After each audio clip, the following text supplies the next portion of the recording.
아프가니스탄 생각하면서 장로님 기도하셨습니다마는 우리 아프가니스탄의 상황을 생각하면서 이런 일이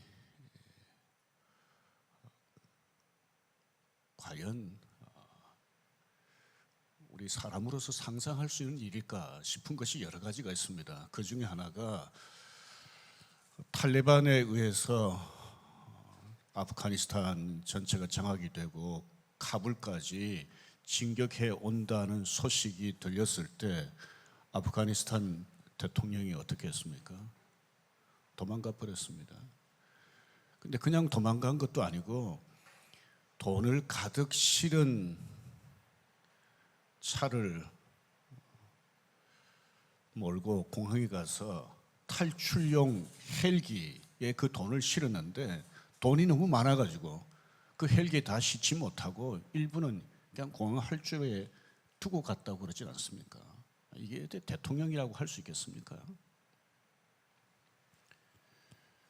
미국 어떤 도시에 대형 교회와 그 목사 가정을 다룬 드라마가 있습니다. 그 드라마에 한 젊은 목사도 등장합니다. 이 젊은 목사는 그 도시에 교회를 새로 개척했는데 그야말로 폭발적으로 성장했습니다. 많은 사람들이 이 젊은 목사의 설교를 듣길 원하고 많은 사람들이 이 젊은 목사가 사회 문제에 대해서 발언하는 것에 대해서 관심을 가지고 귀를 기울였습니다. 그런데 이 젊은 목사가 도박장에 갔습니다. 한 번도 아니고 여러 번 가서 도박을 했습니다. 도박하는 이유는 내가 이 도박을 통해서 돈을 많이 따가지고 교회에 아주 큰 프로젝트를 위해서 사용하리라 이렇게 생각을 했습니다. 그런데 교회 돈까지 가져가서 도박을 했는데 몽땅 다 잃어버렸습니다. 빚까지 지게 됐습니다. 빚진 사람에게 두들겨 맞기도 했어요. 교회당 안에서. 목사의 사임을 발표하고 빚쟁이를 피해서 숨어버렸습니다. 여러분, 이런 목사를 어떻게 생각해야 됩니까? 우리가 일상에서 답지 않다 이런 표현을 많이 쓰잖아요. 대통령답다, 대통령답지 않다. 목사답지 않다. 어른답지 않다. 부모답지 않다. 교회답지 않다. 그리스도인답지 않다. 이런 표현들을 많이 쓰는데 오늘 우리가 읽은 27절 말씀을 보십시오. 오직 너희는 그리스도의 복음에 합당하게 생활하라. 이걸 다르게 표현하면 이렇습니다. 그리스도의 복음을 믿는 자답게 생활하라. 이런 뜻입니다. 여기 생활하라고 하는 이 헬라 말 뜻을 잘 이해하기 위해서 3장 20절 말씀 보겠습니다. 그러나 우리의 시민권은 하늘에 있는지라. 그러니까 그리스도인들이 이 땅에 살아도 하나님 나라 시민권을 가지고 사는 사람이라는 뜻입니다.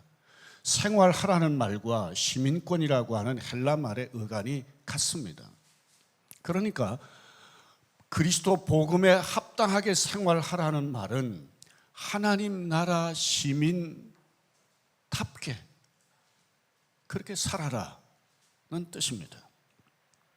빌립보에 사는 사람들이 이 말이 무슨 말인지는 잘 이해했습니다. 왜냐하면 그 당시에 빌립보에 살고 있는 사람들 중에 다수는 로마 퇴역 군인들이었습니다. 이들은 로마 시민권을 가지고 있었어요. 이들은 굉장한 자부심이 있었습니다. 우리는 저 문명화되지 못한 사람들하고 다른 높은 로마 문명을 알고 로마 문명을 누리는 높은 수준의 로마 시민이다. 이런 자부심을 가지고 문명화되지 못한 사람들에게 로마의 수준 높은 문명을 좀 보여주면서 살아야 되겠다 이런 생각을 하면서 살았습니다. 이런 빌립보에 살고 있는 그리스도인들을 향해서 여러분들이 빌립보에 살아도 로마 문명하고 비교할 수 없는 하나님 나라 시민으로서 하나님 나라 사람들이 어떻게 살아가고 있는지를 주변 사람들에게 보여주면서 살아야 된다라고 바울이 강조한 것입니다. 그리스도인들이 이 세상에 살지만은 어떻게 하나님 나라 백성답게 그리스도의 복음을 가진 사람답게 살아갈 수 있습니까? 세 가지로 생각해 보겠습니다. 첫째는 그리스도의 복음을 믿는 천국 시민임을 확신하면서 일상에서 사는 것입니다. 우리나라에 외국인들이 많이 들어와 있잖아요. 이들 중에는 우리나라 국적을 갖고 싶어하는 사람들이 적지 않습니다. 그런데 아무나 이 국적을 가질 수가 없습니다. 우리나라가 요구하는 그 조건을 갖추어야 됩니다. 천국 시민 되는 것도 마찬가지입니다. 아무나 천국 시민이 될 수 없습니다. 조건이 있습니다.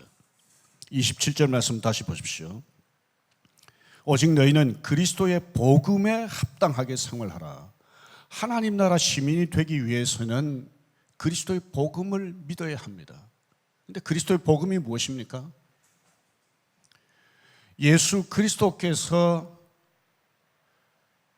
우리 죄를 위해서 죽으셨다가 다시 살아나셨다라고 하는 것이 복음인데요. 고린도전서 15장 3절 4절 말씀 같이 읽겠습니다. 이는 성경대로 그리스도께서 우리 죄를 위하여 죽으시고 장사 지낸 바 되셨다가 성경대로 사흘 만에 다시 살아나사, 고린도 교회 성도들에게 복음이 무엇인지 바울이 설명하면서 이렇게 표현을 했습니다. 예수 그리스도의 죽으심과 부활이 복음의 핵심입니다. 이 중에서 죽으심이 더 중요합니다. 왜냐하면 예수님의 죽으심은 우리 죄를 용서하시는 하나님의 구원 사건이기 때문입니다. 예수 그리스도께서 우리 죄를 용서하셨다는 것을 확증하는 것, 그래서 이것을 믿는 사람들이 죄 용서 받는다는 것을 구체적으로 증명하는 것이 예수 그리스도의 부활입니다.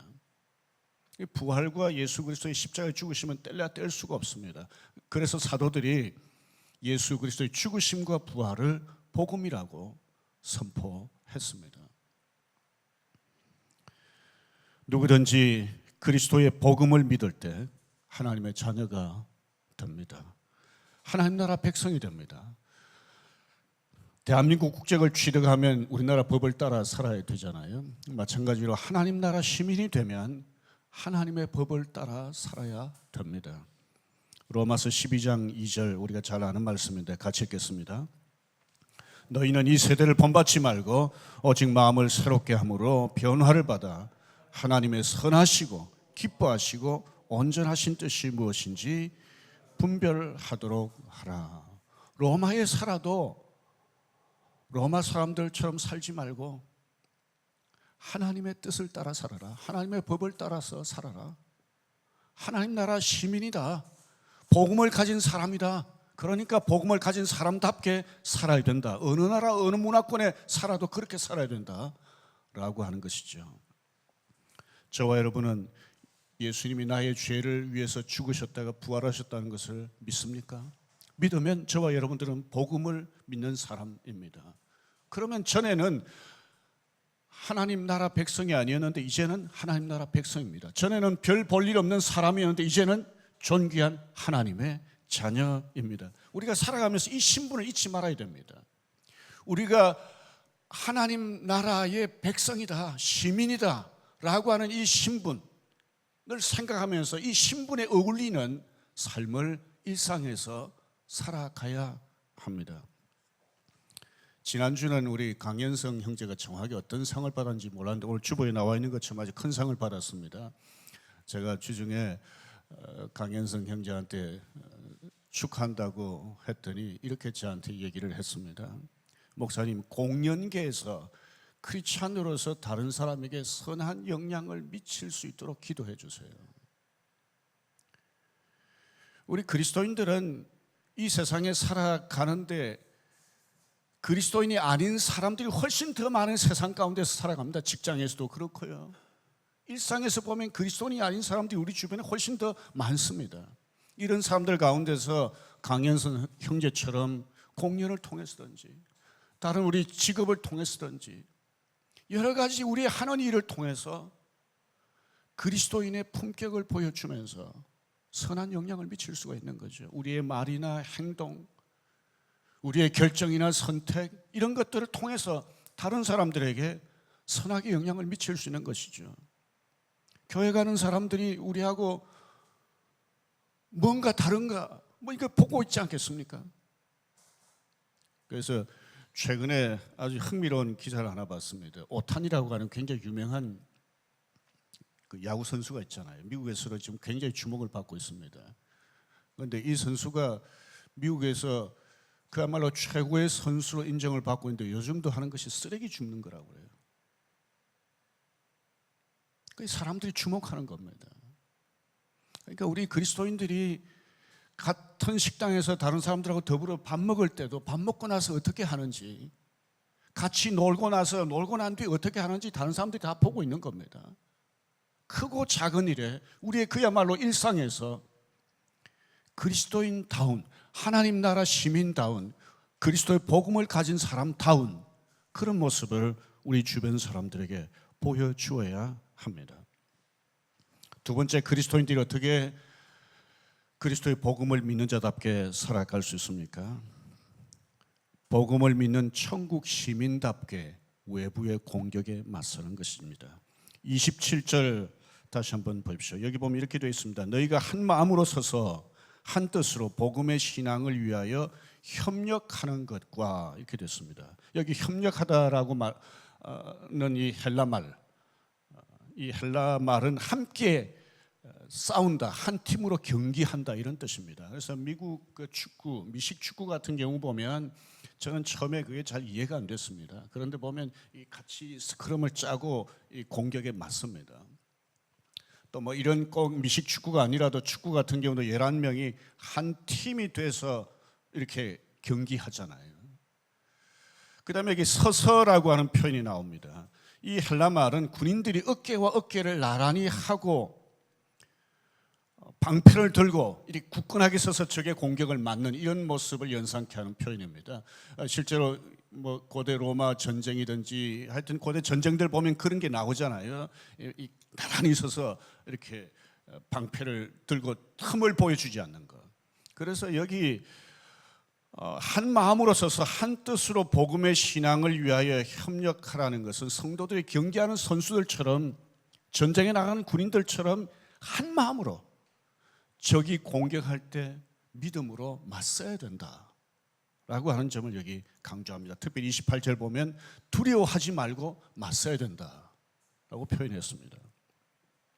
그러면서 바울이 성도들에게 또 이렇게 표현했습니다. 29절 30절입니다. 우리 같이 읽겠습니다. 그리스도를 위하여 너에게 은혜를 주신 것은 다만 그를 믿을 뿐 아니라 또한 그를 위하여 고난도 받게 하려 하심이라. 너에게도 그와 같은 싸움이 있으니 너희가 내 안에서 본 바요 이제도 내 안에서 듣는 바니라. 왜 이렇게 말했을까요? 빌립보 교회 성도들이 지금 여러 모양으로 외부의 공격을 받습니다. 교회 바깥에 있는 난 크리스찬들이 그리스도인들을 향해서 하는 공격, 교회 공동체를 향해서 하는 공격, 그 공격을 받고 있는 겁니다. 그런데 이게 이상한 게 아니라는 거예요. 왜냐하면 바울 자신도 지금 그런 공격 가운데서 감옥 속에 있는 겁니다.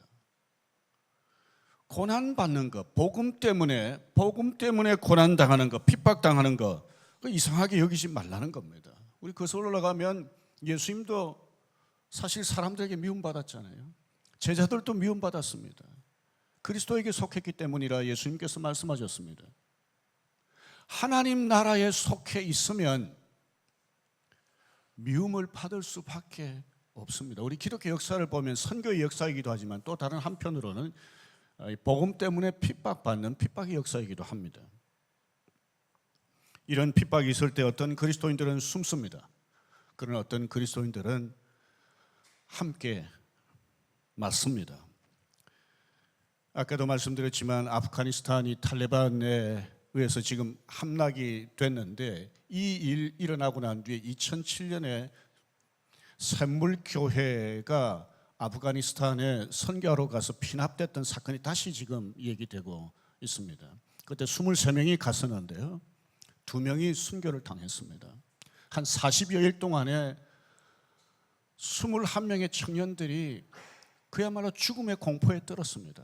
그래서 아프가니스탄 하면 생각하기도 싫지 않겠어요. 그런데 몇 년 뒤에 샘물교회 무슨 선교 모임이 있어서 갔더니 그때 아프가니스탄에 잡혀서 40여일 동안에 죽음의 공포에 떨었던 그 청년 중에 한 명이 또 아프가니스탄을 위해서 헌신하기 위해서 나가는 그 과정에 이런저런 모임을 하고 있었습니다. 아프가니스탄에 직접 들어갈 수 없으니까 그 주변 나라에 가서 아프가니스탄을 위해서 섬기겠다고 그렇게 한 겁니다. 이게 뭡니까? 핍박에 숨지 않고 담대하게 맞서는 겁니다. 믿음으로.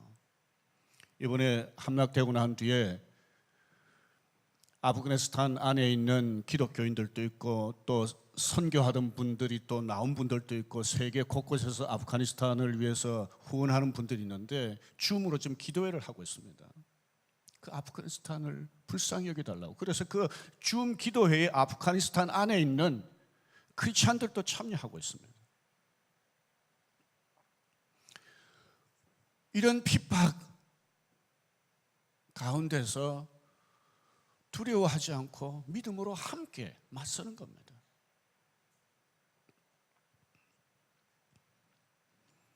우리나라에는 탈레반 같이 그리스도인들을 공격하는 무장 테러 집단은 없습니다. 하지만 과학이 기독교를 공격하고 세속문화가 기독교를 공격하는데요, 언제부턴가 우리나라에 보면 정치인들과 언론들 중에 보면 기독교는 좀 비이성적인 집단, 이기적인 집단인 것처럼 보여지도록 그렇게 하는 이들이 있습니다.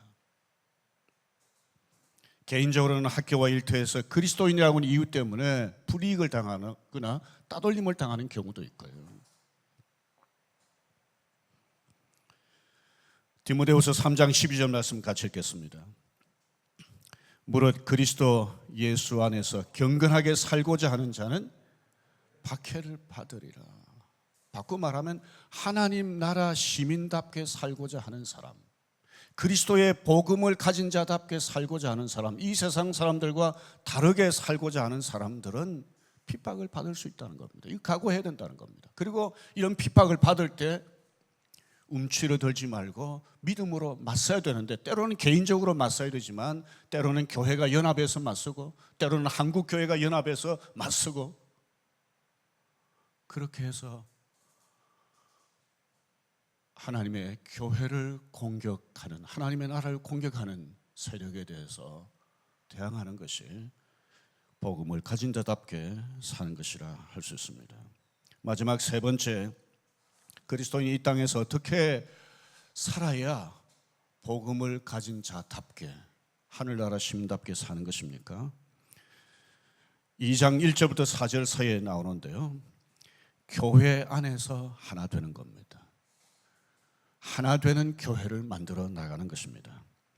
2장 1절 말씀을 제가 읽겠습니다. 그러므로 그리스도 안에 무슨 권면이나 사랑의 무슨 위로나 성령의 무슨 교제나 긍휼이나 자비가 있거든. 그리스도인들은 그리스도의 권면, 성령의 교제, 사랑의 위로, 긍휼과 위로를 경험한 사람들이라는 겁니다.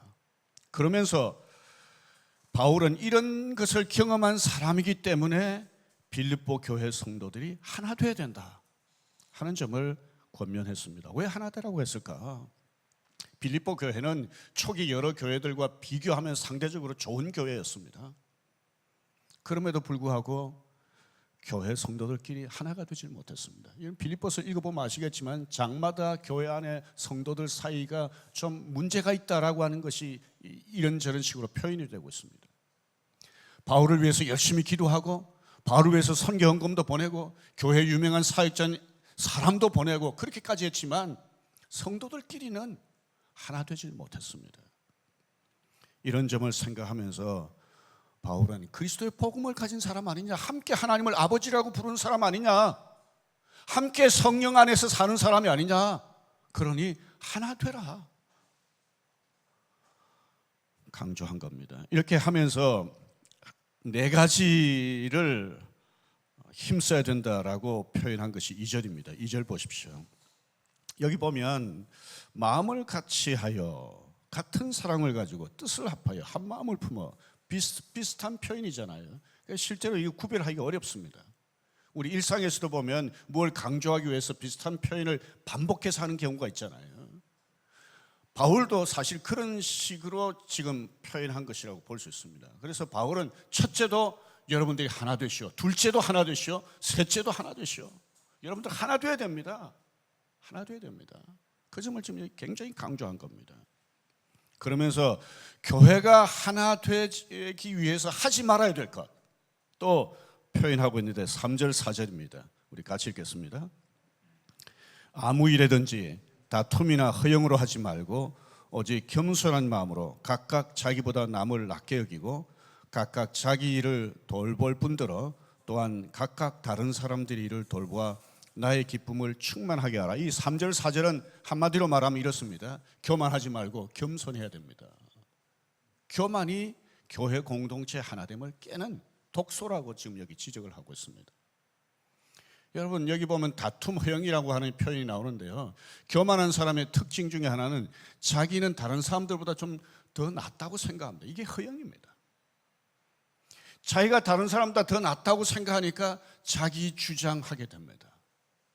여러분 서로 이렇게 내가 다른 사람보다 더 낫다 생각하고 자기 주장하기 시작하면 그게 뭐가 생기겠습니까? 다툼이 생길 수밖에 없습니다.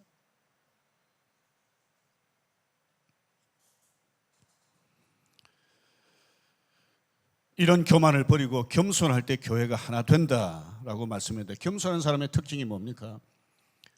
다른 사람의 주장을 인정할 줄 알고 다른 사람의 말을 귀 기울여 들을 줄 아는 것이죠. 여기 보면 다른 사람을 나보다 낮게 여긴다. 낮게 여긴다.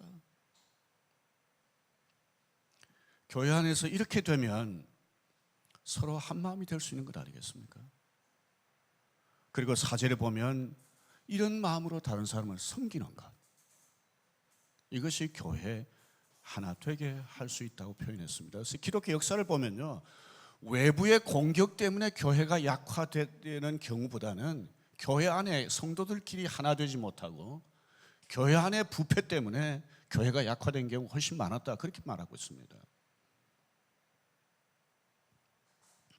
교회가 하나 될 때 하나님 주시는 기쁨이 교회 안에 있을 수 있죠. 교회가 하나 될 때 성도들끼리 막 한 마음으로 열심히 하나님 기뻐하신 일도 할 수 있습니다. 그런데 이보다 더 중요한 게 있습니다. 요한복음 17장 21절입니다. 같이 읽겠습니다. 아버지여, 아버지께서 내 안에 내가 아버지 안에 있는 것 같이 그들도 다 하나가 되어 우리 안에 있게 하사 세상으로 아버지께서 나를 보내신 것을 알게 하옵소서. 하나 될 때 어떤 역사가 있게 됩니까? 복음 전도의 역사가 있게 됩니다. 우리 지금 배제 학교 안에 있잖아요. 배제 학교 안에 있기 때문에 학생들도 교사들도 학부모들도 우리 교회를 주목해 보지 않겠습니까? 이 지역 주민들도 우리 교회가 학교 안에서 예배 드린다는 것 때문에 남다르게 보고 있을 거예요. 근데 만약 우리 교회 성도들이 정말 사랑으로 하나 돼 있다 그렇게 했을 때 우리를 주목하고 있던 사람들이 어떻게 하겠습니까? 어떻게 보겠습니까? 만약 우리가 이상하게 서로 막 다투고 교회 안에 분란이 생기고 이렇게 하는 모습을 가지고 있으면 우리를 보고 있는 배제 가족들과 지역 주민들이 우리를 어떻게 보겠습니까? 우리 학원 선교한다고 그러고 요즘 뭐 뜨개질도 하고 그렇게 하잖아요. 나가서 전도도 하고 그러잖아요. 그런데 우리 교회는 사랑으로 하나 되지 못하면 오히려 하지 않는 것보다 못하다, 이렇게 할 수 있습니다. 정말 우리의 복음 전도를 위한 사역이 효과가 있으려면 사랑으로 하나 되어야 합니다. 사랑으로 하나 되기 위해서 우리가 교만하지 않고 겸손해야 되는데요, 우리 성도들 가운데 특별히 내가 다른 사람보다 돈이 좀 더 많다, 내가 다른 사람보다 좀 뭐 아는 게 많다, 공부를 많이 했다, 내가 다른 사람보다 좀 재능이 더 많다, 능력이 더 많다, 이런 분들일수록 더 겸손하셔야 됩니다. 이런 분들일수록 알게 모르게 자기 주장할 가능성이 많습니다. 다른 사람보다 좋은 직업을 가지고 있다, 다른 사람보다 사회적인 지위가 높다, 이런 사람들일수록 조심하셔야 됩니다. 교만할 가능성이 있습니다. 교회 안에서 열심히 봉사한 분들일수록 좀 조심하셔야 돼요. 자기 주장할 가능성이 있습니다. 이렇게 되면 교회가 하나 안 됩니다. 그래서 우리는 내가 이 세상에서 무엇을 누리든 교회 안에서 어떻게 하든 하나님의 은혜로 할 뿐이다, 이런 생각을 하고 더 겸손해야 됩니다. 그래야 교회가 하나 될 수 있습니다. 그래야 하나님 나라 시민다움을 세상 사람들에게 보여줄 수가 있는 것입니다. 그리스도의 복음을 가진 자답게 생활하라, 하나님 나라 시민답게 생활하라고 말씀하셨습니다. 세 가지 영역에서 생각했습니다. 첫째는 나 자신입니다. 나 자신이 그리스도의 복음을 믿으면 그리스도의 복음을 믿는 자라고 하는 것을 늘 기억하면서 이 신분을 귀하게 여기고 그리스도의 복음을 믿는 자답게, 하나님 나라 시민답게 일상에서 하나님 나라 시민다움을 보여주는 저와 여러분들이 되기 위해서 힘을 쓰십시다. 두 번째는 외부의 공격이 있을 때 믿음으로 맞서는 것입니다. 세 번째는 교회 안에 하나됨을 위해서 힘쓰는 것입니다. 오늘 저와 여러분들이 이 땅에서 나그네로 사는 날 동안 하나님 나라 백성답게 복음을 가진 자답게 살기 위해서 힘을 쓰고 한 번뿐인 이 짧은 인생을 사는 동안에 하나님 나라 시민됨을 보여주는 저와 여러분들이 되기를 주의 이름으로 축원합니다.